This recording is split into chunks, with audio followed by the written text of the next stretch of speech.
મીનાવાડા જતા પગપાળા યાત્રીઓને ગ્રામ સેવા સમિતિ વડદલા ટીમ દ્વારા સેવાકીય પ્રવૃત્તિ કરવામાં આવી. ગામ ભાણાસીમલ, તાલુકો સંતરામપુર, જિલ્લો મહીસાગરથી પગપાળા મીનાવાડા ખાતે રથ લઈને ભક્તો દર્શનાર્થે જતા હતા.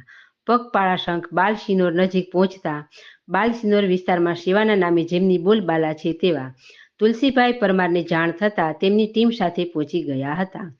સેવા પરમ ધર્મ માનીને ઉપવાસ હોય તેવા વ્યક્તિઓને તેમજ અન્ય વ્યક્તિઓને પોતાની યથાશક્તિ પ્રમાણે ફરાળી ચેવડો તેમજ બટાકા પૌવા, ચા જેવી તેમની ટીમ દ્વારા સેવાકીય પ્રવૃત્તિઓ કરવામાં આવી હતી. તેમની ટીમ દ્વારા પગપાળા સંઘના રથનું પોતાના હાથે ખેંચીને સંઘને આગળ વધવા માટે પ્રયાણ કરાવ્યું હતું. કળિયુગમાં નિષ્પક્ષ, નિસ્વાર્થ ભાવી સેવા કરનાર બહુ ઓછા જોવા મળે છે. ધન્ય છે આવા જાગૃત યુવાનને તેમજ તેમની